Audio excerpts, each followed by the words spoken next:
From popular boardwalks whose many shops are purportedly roamed by chilling, ghostly presences who wander undetected right amongst the living, to ancient caverns surrounded in both history and legends of restless spirits born of great tragedies. Are you sure you're ready to brave our picks for some of the most haunted places in Aruba?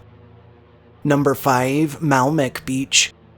Malmek Beach, which is located off of L.G. Smith Boulevard out of Nord on Aruba, is a popular, narrow, sandy stretch of shoreline that's crystal clear Caribbean waters make it a choice destination for snorkelers, swimmers, and tourists alike. Historically, in 1928, Aruba's first oil refinery, which was recognized as the Eagle, would be constructed just to the west of its capital city of Oranjestad, under the Royal Dutch Shell, after which, in quick succession, another refinery would be established under the Lago Oil and Transport Company, in an area recognized as San Nicolas on the eastern end of the island. Over the years, these refineries would produce crude oils from Venezuelan oil fields, all the while boosting the island's local economy, and eventually, the Lago refinery would actually grow to become one of the largest in the world. Through World War II, Nazi Germany would occupy the Netherlands, and in 1940, Aruban oil facilities would be acquired under the administration of the Dutch government in exile out of London, resulting in a 1942 attack by Germany. Notably, at this same time, Allied forces on the island would use native sands to create earthen strongholds around refineries in order to defend against seaborne missile attacks, and while digging through the sands would actually reveal ancient burial grounds, from which a ceramic pot holding a wealth of skeletal remains was unearthed and broken open on accident. More recently, through the 1950s, 60s, and onward, a handful of hotels have gone up through the region, which is now widely considered a prime vacation destination. In the present, Malmek Beach remains popular amongst both tourists and locals, and offers a mess of historic landmarks alongside ample space for rec activities. Not surprisingly, from the time aforementioned workers yanked said decaying dead bodies from the ground, fables began forming detailing encounters with associated spirits, who were restless over the disturbance of their bodies, and those braving the expanse have told of silhouettes sighted darting about out of the peripheral, of encounters with an unseen malevolent force that's pushed and scratched several, and also that's been responsible for stealing personal possessions, and of run-ins with a spectral warrior in ancient garb who, while considered namely neutral, is believed to not exactly be fond of the travelers now invading his final resting space. Also reported from residents who live near Malmek, and disturbingly right within their very homes, are instances of lights flickering without cause, of pets reacting to an unseen force, of extreme cold patches felt in adverse weather, and of odd scratching and knocking sounds heard from within walls. Number 4. The Guadiri Kiri Caves. The Guadiri Kiri Caves, or the Guadiri Kiri Caves, which are located off of Route 7, out of Arikok National Park, are a series of 3 popular caverns that, in recent years, have become infinitely popular tourism destinations for their ancient petroglyphs, unique rock formations, and iconic resident sleeping bats. Historically, human interaction with these widely famous caverns is believed to stretch back to the Amerindians, or semi-nomadic people who likely arrived to the locale circa 4,000 years ago, while a handful of carvings and other evidence points to their later utilization under the Arawak Kakacho circa 1000 AD. Additionally, historians have speculated that a range of other Arubans have also used the caves for various sacrificial services, for assemblies, and as a place to hide during attacks or raids. Through the 1960s, as tourism to the island increased and as the need to protect significant sites and portions of its bounds arose, Guadiri Kiri Caves would be proposed for the establishment of a national park. Through the 1980s, the caverns were designated as important natural expanses, and in the year 2000, Arikok National Park was officialized. In the present, both surrounding parklands and the caves themselves remain popular tourist destinations, with the first 2 chambers of the longest 490-foot cavern, which you've all probably seen before in various Nat Geo specials and other documentaries, being those iconic spaces illuminated by picture-perfect ceiling holes. Though notably, this cave does boast a third, less photogenic guano-filled chamber as well. This main cavern is additionally flanked by 2 smaller caves, notably including one to the east that boasts a series of petroglyphs courtesy of early Amerindians. Chillingly, the Qadiri-Kiri caves have long been shrouded in stories of supernatural phenomena and native legends, and those braving their depths have told of disembodied whispers that emanate from the darkness, of extreme temperature fluctuations, and of the constant feelings of being watched, of being followed, or even of being touched by someone or something unseen. Possibly the most famous story tying itself to the caves and to the surrounding area tells that long ago, the daughter of a powerful chief fell in love with a man that her father didn't approve of, after which she was imprisoned within Qadiri-Kiri, while the object of her affections was imprisoned in Huliba caves. Astonishingly, it's told that the lovers actually managed to find their way back to each other by way of passages that connected the two dimensions, where, rejoined in the heart of the earth, they would die, and that following, their spirits either ascended through the holes in the ceiling which led to heaven, or possibly lingered about. Whatever the case, a range of reports detail lone spelunkers who have detected what seemed to be a male and female voice speaking to each other affectionately, always coming from somewhere just out of sight, and many maintain that some version of the star-crossed couple remain within the caves together into eternity. Number 3. Frenchman's Pass.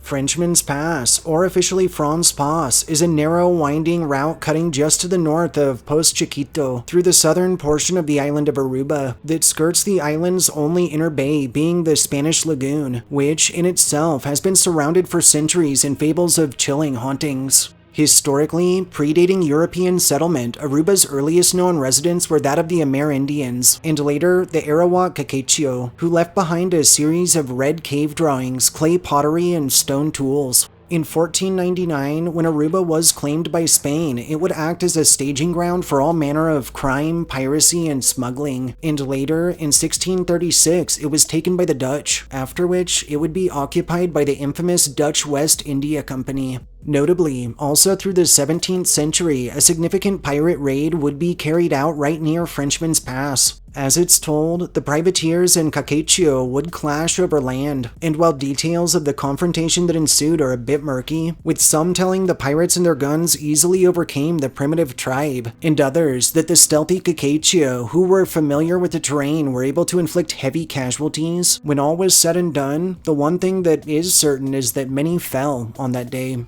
Circa 1824, gold would be discovered on Aruba. In 1899, the Aruba Gold Concessions Company would establish the Balashi Gold Mill at the tip of the Spanish Lagoon, and until 1916, this mill would remain active, after which it would be forced to cease operations through World War I. More recently, in 1980, lands comprising and surrounding the Spanish Lagoon would be designated as protected wetlands, and as such have remained relatively untouched over the years. In the present, Frenchman's Pass remains open to travel, and is a popular tourist route offering a range of attractions and historic landmarks. Oh, and for those thinking of checking this one out on your next little vacay or whatever, be aware there is no signage indicating where the pass begins or ends, so pay attention or you might not realize you're on or have left its length. Incidentally, it begins on its northern end at Route 4 and ends at the community of Sabana Basora in its south. Over its centuries of utilization, the dimly lit, rather ominous Frenchman's Pass has long been shrouded in local legends telling of ghosts tied to those who died near that roam its bounds after dark, and those traveling the region have reported odd malfunctions and abnormal battery death rates in electronics, disturbing voices that emanate from car radios, and instances of engines outright failing and refusing to start back up, leaving panicked drivers completely stranded.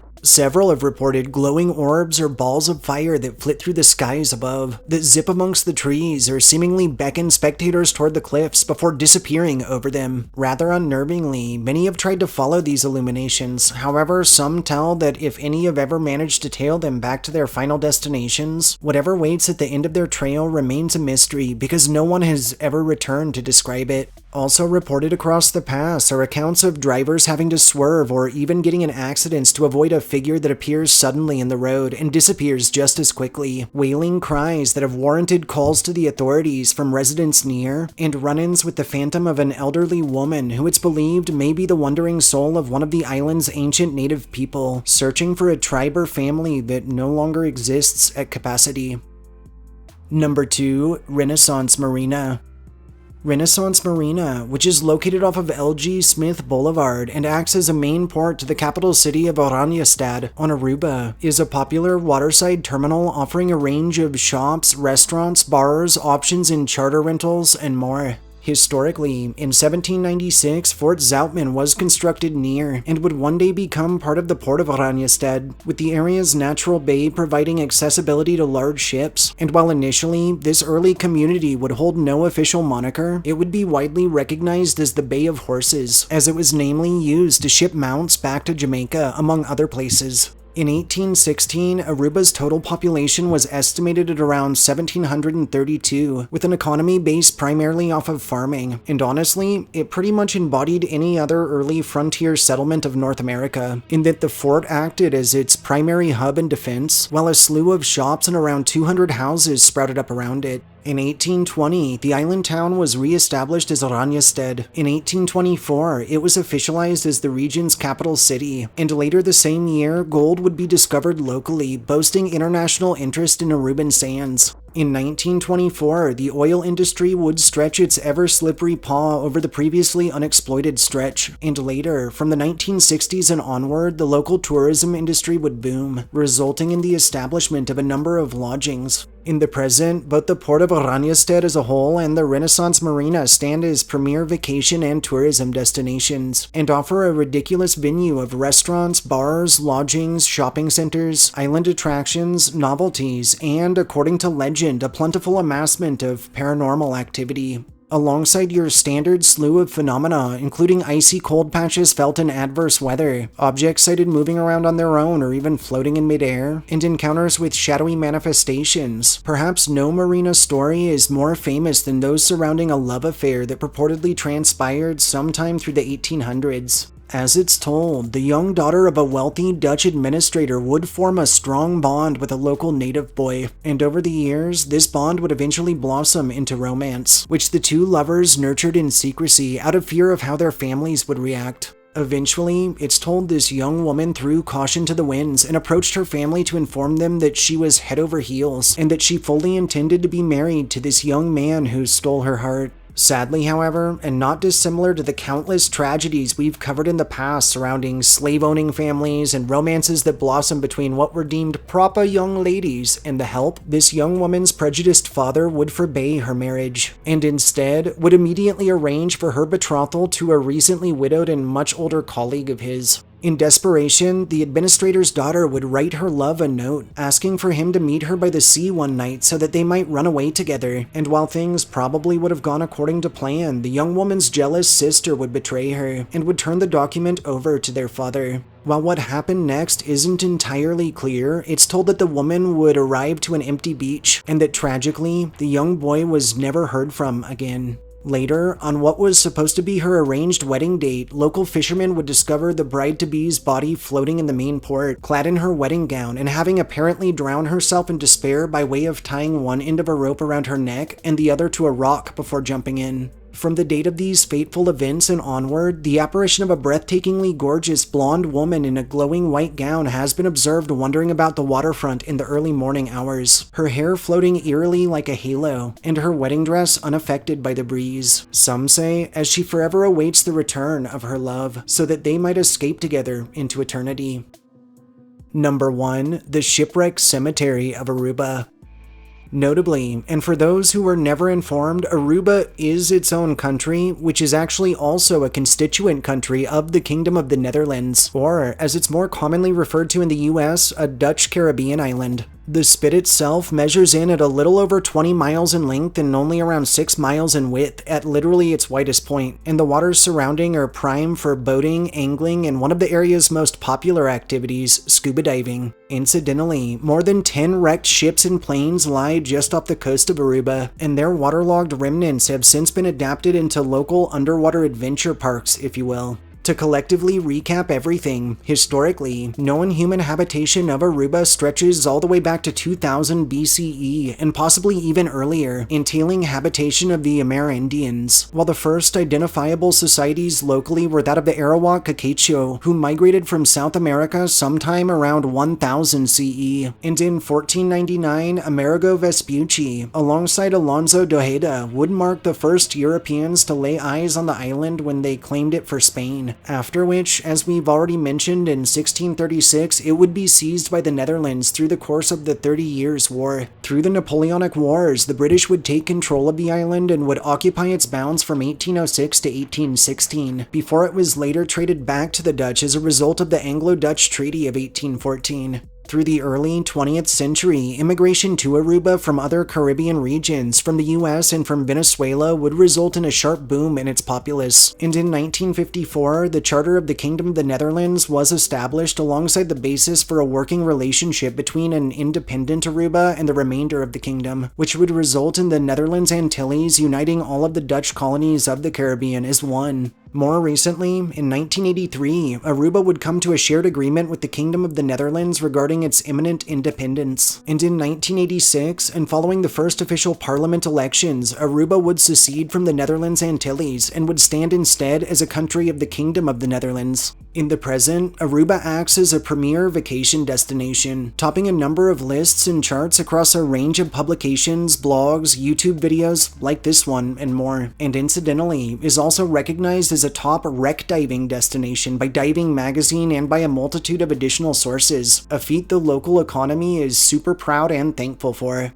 Now, on to the nitty-gritty. To clarify, when we say Shipwreck Cemetery, there isn't actually one specific location in Aruba per se that's called Shipwreck Cemetery, but we're more just kind of dubbing it that as the surrounding waters are chock full of both ship and plane wrecks, whose demises are believed to have yielded a fair number of restless spirits. And while a handful of said wrecks were actually created intentionally to form reefs, others are very real results of bad weather or of torpedoes. Notably, the oldest recognized Aruban wreck is widely considered to be that of the California wreck, which is suspected to sit at just over 100 years in age, though many speculate wrecks occurred in centuries prior as well, and that to assume the adverse would be naive. All along the Aruban coastline, both locals and tourists have reported the silhouettes of ghostly ships on the horizon that sail silently through the waters for moments before either fading away or disappearing below the wake. One more popular diving wreck site is easily that of the German freighter the SS Antilla, which intentionally sank itself through World War II in 1940 as to prevent an Allied capture. While none of its crew were actually killed in its destruction, a phantom Antilla has been observed off the coast of Boca Catalina Beach, burning across the horizon for a moment before flaring up real bright and disappearing entirely. Also reported along the island shores and confined to no areas in particular are reports of extreme cold patches felt in adverse weather, of strange visions of past storms or of disasters that disappear in the blink of an eye, and of encounters with ghostly pirates, sailors, and men clad in old-timey military garb, some that appear lost or confused, and others that are seemingly enjoying their eternities in paradise. Another popular Aruban legend intertwines with actual history to tell of the SS Pedernales, who, through World War II in 1942, was heavily damaged by a torpedo, and, being loaded with crude oils, ended up catching fire and basically exploding, which resulted in the deaths of 8 of its crew members. Following this disaster, the damaged vessel was divided into 3 sections, after which the fore and aft portions would be sent to Baltimore, Maryland for repair, while the middle remaining section was left in Aruba and was subsequently utilized as a target by Dutch gunners and later as a popular scuba site. While its earthly body is scattered, a burning spectral version of the original Pedernales has been viewed near its initial attack site and is usually surrounded by unearthly shrieks of terror for moments, before it suddenly begins to break apart and is seemingly reclaimed to the water's depths. Taking its fascinating history and the fact that the multitude of brutal wrecks surrounding the island might also be contributing to the hauntings experienced elsewhere at various other individual locations into account, we felt the literal graveyard of dead vessels shrouded beneath encompassing waters was easily the best pick as the most haunted place in Aruba. Thanks for tuning in for our picks for some of the most haunted places in Aruba. If you enjoyed hearing our histories and ghost stories, subscribe to our channel, like this upload, and share us with anyone you feel could use a good scare. We'll catch you all next time.